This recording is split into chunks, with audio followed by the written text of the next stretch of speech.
तो आज हम पढ़ने वाले हैं किरचॉफ्स रूल्स के बारे में। तो ये जो रूल्स हैं इसके दो पार्ट हैं और ये दोनों जो पार्ट हैं ये दोनों बेस्ड हैं बहुत ही बेसिक कॉन्सेप्ट पे। और क्योंकि सारे जो क्वेश्चंस हैं, ढेर सारे क्वेश्चंस ऐसे आपको मिलेंगे जो इक्विवेलेंट रेजिस्टेंस और इक्विवेलेंट ईएमएफ के कॉन्सेप्ट से सॉल्व नहीं किए जा सकते हैं अलोन। तो चलिए स्टार्ट करते हैं। इसमें पहला जो लॉ है, पहला जो रूल है, उसका नाम है जंक्शन रूल। तो पहला रूल है किरचॉफ्स के रूल्स में जंक्शन रूल।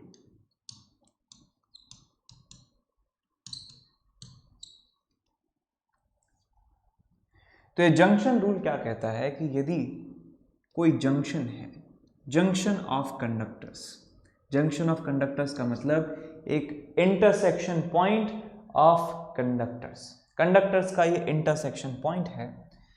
तो इस जंक्शन की ओर जितना करंट आता है, मान लीजिए यहाँ पे I1 करंट इस ब्रांच में है, यहाँ पे करंट I2 है, यहाँ पे करंट I3 है, यहाँ पे करंट I4 है। तो इस लॉ के मुताबिक, इस रूल के मुताबिक जितना करंट जंक्शन पे आएगा उतना ही जंक्शन से जाएगा। तो इस पर्टिकुलर एग्जाम्पल में आप देख सकते हैं कि I1 जो करंट है ये जंक्शन की तरफ जा रहा है। जंक्शन क्या है बेटा? ये पॉइंट को जंक्शन कहते हैं। I1 जंक्शन की तरफ जा रहा है, I2 जंक्शन की तरफ जा रहा है, I3 जंक्शन की तरफ जा रहा है। तो मैं कह सकता हूं I1 plus I2 plus I3, this is the value of current going towards the junction is equal to कितना करंट जंक्शन से बाहर निकल रहा है? I4। तो आप यहाँ पे ये रिजल्ट लिख सकते हैं। और मैं एग्जैक्ट स्टेटमेंट लिखना चाहूँ तो आप लिख सकते हैं कि total value of current, total value of current leaving the junction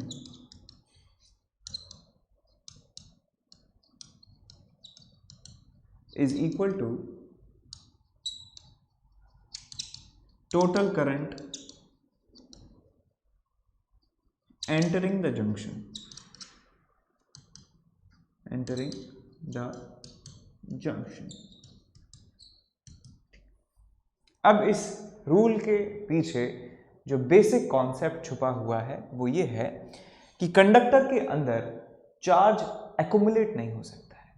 यदि कंडक्टर के अंदर चार्ज एक्युमुलेट होगा तो उसके अंदर एक इलेक्ट्रिक फील्ड डेवलप होगा, और इतना भी इलेक्ट्रिक फील्ड की तरफ ना जाएं तो भी सोच सकते हैं कि यदि कंडक्टर का मतलब होता है कि उसमें फ्री इलेक्ट्रॉन्स मूव करने के लिए फ्री होते हैं, तो वो रुकेंगे तो उनके म्यूचुअल रिपल्शन की वजह से वो दूर भाग जाने चाहिए, तभी तो वो कंडक्टर कहलाएगा। तो हम कह सकते हैं कंडक्टर में चार्ज तो इकट्ठा रह ही नहीं सकता है।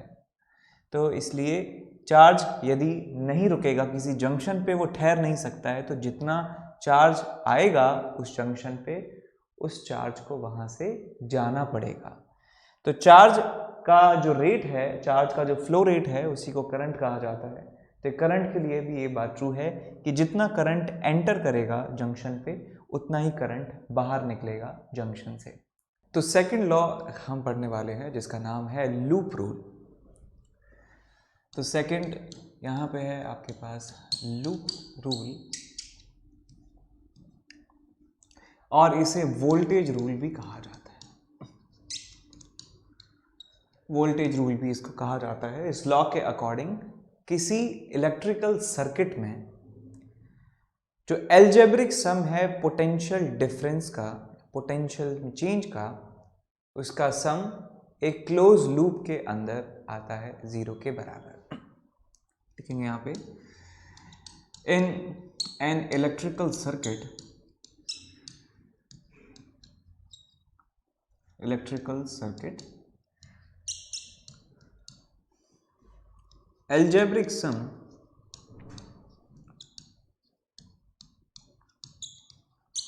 of change in potential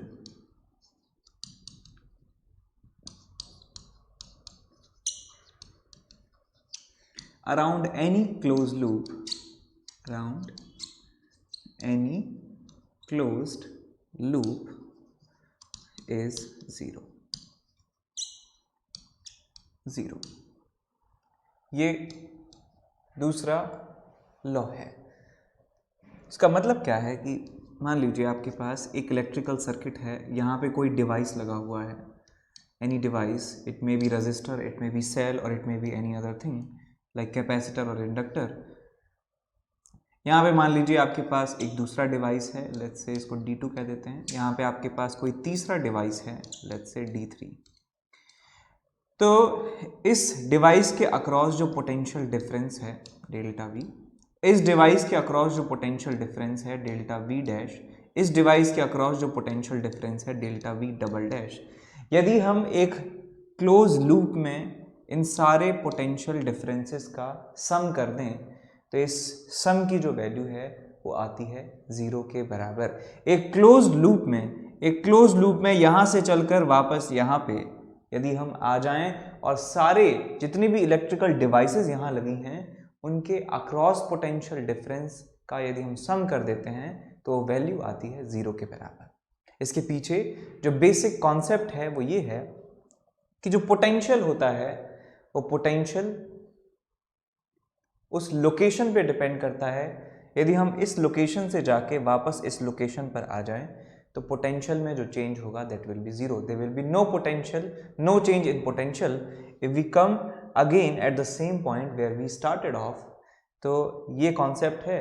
तो हम इन दोनों, इससे पहला जो रूल था और ये रूल जो है, इन दोनों का इस्तेमाल हम करेंगे सर्किट्स में और निकालेंगे ढेर सारे आंसर। चलिए अब एक छोटा सा कॉन्सेप्ट आप समझिए कि पोटेंशियल चेंज जो यहाँ पे लिखा है मैंने कि चेंज इन पोटेंशियल, ये अलग अलग एलिमेंट्स के अक्रॉस हम कैसे कैसे लिख सकते हैं पोटेंशियल में चेंज। तो यहाँ पे कॉन्सेप्ट सबसे पहले आता है हमारा रेजिस्टर। मान लीजिए आपके पास कोई रेजिस्टेंस है और रेजिस्टेंस में जो करंट है वो इस डायरेक्शन में फ्लो हो रहा है। तो हम ये जानते हैं कि एक रेजिस्टर के अंदर, एक रियल कंडक्टर के अंदर हायर पोटेंशियल से लोअर पोटेंशियल की तरफ करंट फ्लो होता है। तो बताइए यहाँ से यहाँ यदि करंट जा रहा है, इसका मतलब है कि यहाँ का जो पोटेंशियल है वो ज़्यादा है, यहाँ का पोटेंशियल जो है वो कम है। यहाँ का पोटेंशियल ज़्यादा है, यहाँ का पोटेंशियल कम है। तो इसका मतलब ये हुआ, हम इस स्टेटमेंट को ये भी कह सकते हैं कि करंट की डायरेक्शन में जाने पर अक्रॉस द रेजिस्टर, करंट की डायरेक्शन में जाने पर across the resistor potential decrease होता है। पोटेंशियल क्या होता है? डिक्रीज होता है। तो यहाँ पे मैं एक लाइन लिख देता हूँ कि करंट की डायरेक्शन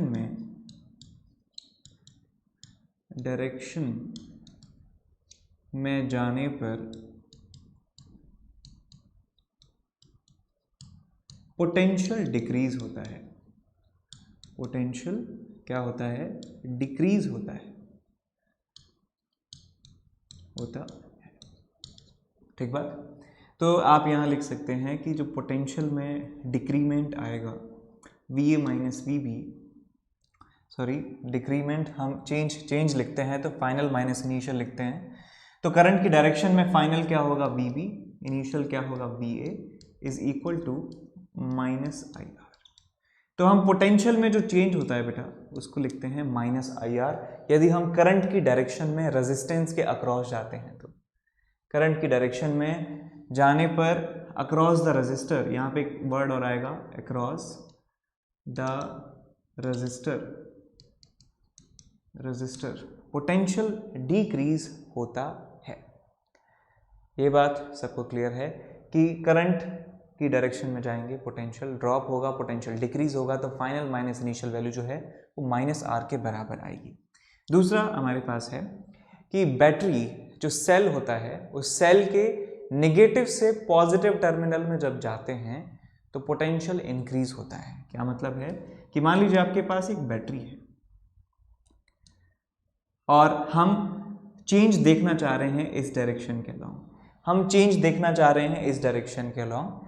तो इस डायरेक्शन में ये हुआ आपका इनिशियल बेटा, ये इनिशियल हुआ, ये फाइनल हुआ।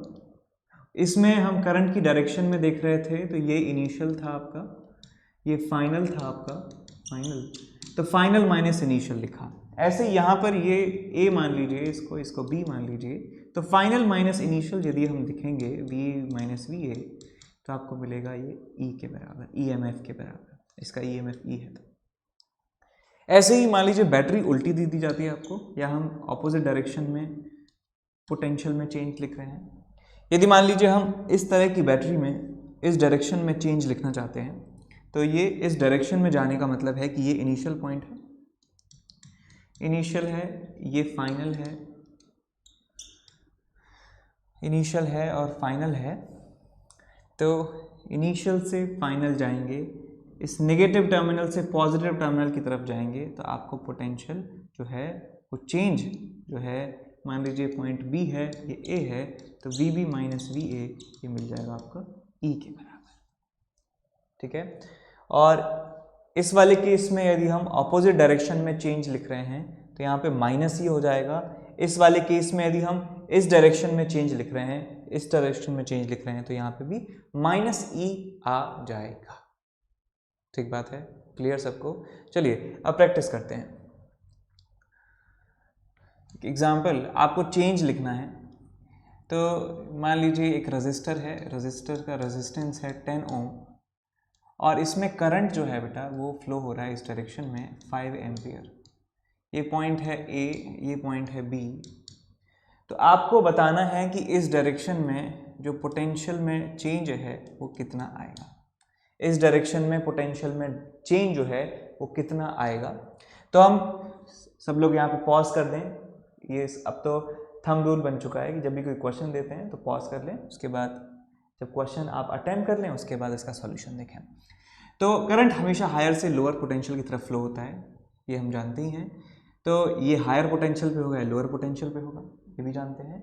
अब इस बात को ऐसे भी समझ सकते हैं कि करंट की डायरेक्शन में जाने पर रजिस्टर के अक्रॉस पोटेंशियल कम होता है, ड्रॉप होता है। तो हम इसमें V B minus V A, final potential minus initial potential, because we are moving in this direction, so this is final, this is initial, this is final, this is initial, so final minus initial is equal to minus I R. ये कितना हो जाएगा आपके पास, minus आई कितना है 5 into are कितना है 10, तो आ जाएगा आपके पास माइनस 50 वोल्ट। क्लियर? दूसरा एग्जाम्पल देखिए, आपके पास एक बैटरी है लाइक दिस, बैटरी का ईएमएफ जो है वो 10 वोल्ट है, और हम मूव कर रहे हैं इस डायरेक्शन में। इस डायरेक्शन में मैं चेंज देखना चाहता हूँ, ये पॉइंट ए है, ये पॉइंट बी है। इस डायरेक्शन में चेंज मैं लिखना चाहता हूँ, मैं लिखना चाहता हूँ डेल्टा वी, मैं लिखना चाहता हूँ V B minus V A. तो क्या होना चाहिए आंसर? तो बैटरी के नेगेटिव से पॉजिटिव जब जाते हैं, नेगेटिव से पॉजिटिव जब जाते हैं तो ईएमएफ ई लिखा जाता है। लेकिन यहाँ पे हम कहाँ जा रहे हैं बेटा, पॉजिटिव से नेगेटिव जा रहे हैं। ये पॉजिटिव टर्मिनल है बैटरी का, ये नेगेटिव टर्मिनल है। छोटी डंडी नेगेटिव टर्मिनल दिखाती है, बड़ी डंडी पॉजिटिव टर्मिनल दिखाती है। तो जब हम जा रहे हैं पॉजिटिव से नेगेटिव, पॉजिटिव से नेगेटिव, तो पोटेंशियल डिक्रीज होता है, पोटेंशियल कम होता है। तो जो चेंज होगा V B minus V A वो होने वाला है minus E M F is equal to minus 10 volt. ये हो जाएगा आपका पोटेंशियल में चेंज। एक तीसरा एग्जाम्पल और लेते हैं। मान लीजिए आपके पास एक बैटरी है लाइक दिस, बैटरी का ईएमएफ है 20 वोल्ट, और यहाँ पे एक और रजिस्टर लगा हुआ है दैट इज 10 ओम, और इस ब्रांच में जो करंट जा रहा है that current is let's say 2 ampere.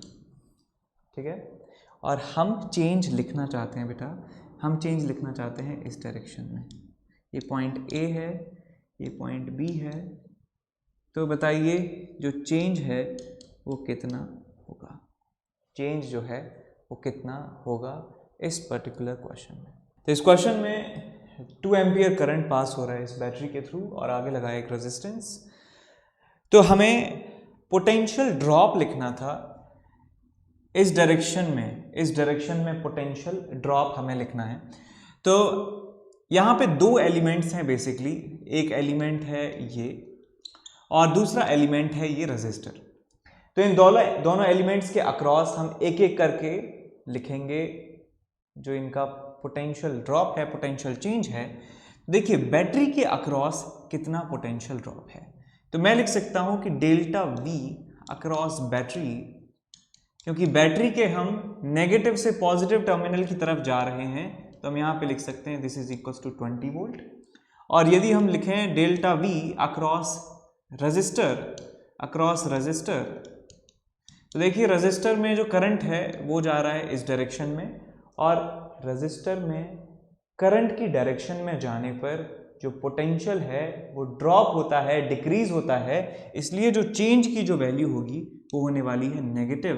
तो मैं लिखूंगा यहाँ पे -2 ampere current into 10 ohm resistance is 10 ohm not ampere, तो मिल जाएगा आपके पास -20 volt. This is potential difference across register.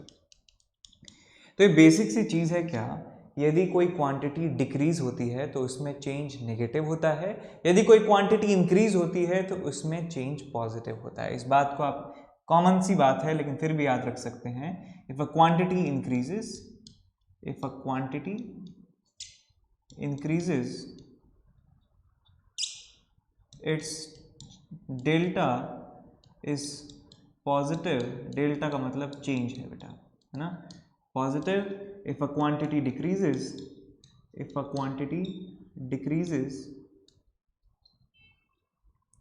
then its delta is negative।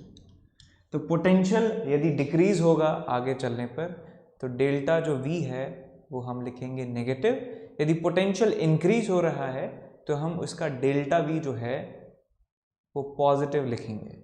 ठीक है, तो हमने लूप रूल में देखा था कि यदि एक कंप्लीट लूप में यदि हम घूम जाएं, कंप्लीट लूप में घूमने का मतलब क्या है, हम घूम जाएं, नहीं आपको नहीं घूमना है, जितने भी एलिमेंट्स एक कंप्लीट चक्कर लगाने पर आपको मिल रहे हैं उन सारे एलिमेंट्स के अक्रॉस पोटेंशियल जो डिफरेंस है उनका समेशन 0 होता है। ठीक है, तो हम ये छोटे छोटे कॉन्सेप्ट जो मैंने अभी आपको सिखाए हैं इनका इस्तेमाल करते हुए क्वेश्चन लेते हैं और उसको सॉल्व करते हैं। आइए।